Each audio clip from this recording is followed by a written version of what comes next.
Good morning, everybody. Welcome to today's devotion for September 20th. Today's devotion is titled God's Justice and Grace. The Bible reading is from Nahum chapter 1, verses 1 to 8 and verse 15.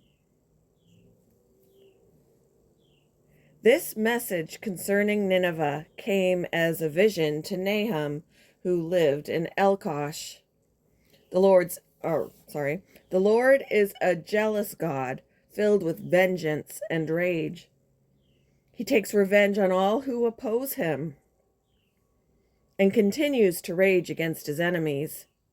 The Lord is slow to get angry, but his power is great, and he never lets the guilty go unpunished. He displays his power in the whirlwind and the storm. The billowing clouds are the dust beneath his feet. At his command, the ocean dries up and the rivers disappear.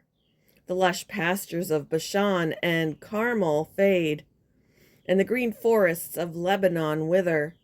In his presence, the mountains quake and the hills melt away. The earth trembles and its people are destroyed. Who can stand before his fierce anger? Who can survive his burning fury? His rage blazes forth like fire, and the mountains crumble to dust in his presence. The Lord is good, a strong refuge when trouble comes. He is close to those who trust in him, but he will sweep away his enemies in an overwhelming flood. He will pursue his foes into the darkness of night. Look, a messenger is coming over the mountains with good news.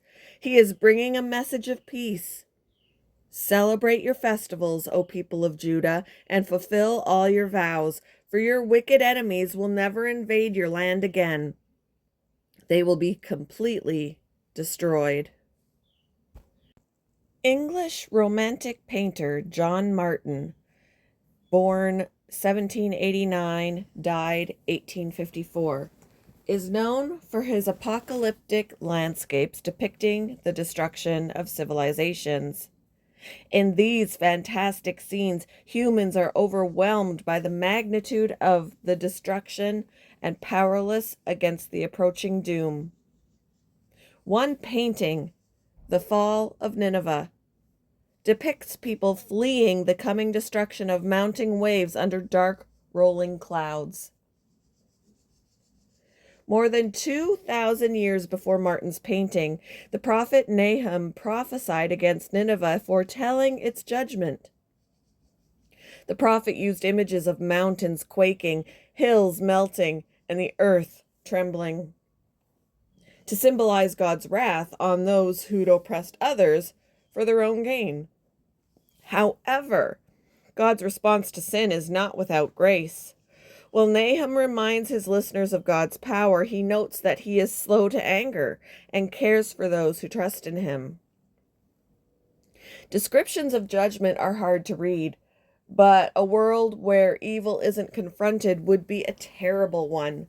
Thankfully, the prophet doesn't end on that note. He reminds us that God desires a good and just world. Look, there on the mountains, the feet of one who brings good news, who proclaims peace. That good news is Jesus, who suffered the consequences of sin so we can have peace with God.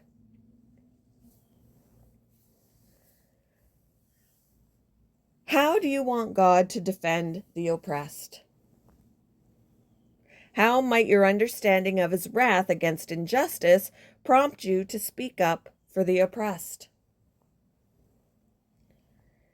Thank you for joining me for today's devotion, and I hope you all have a wonderful day.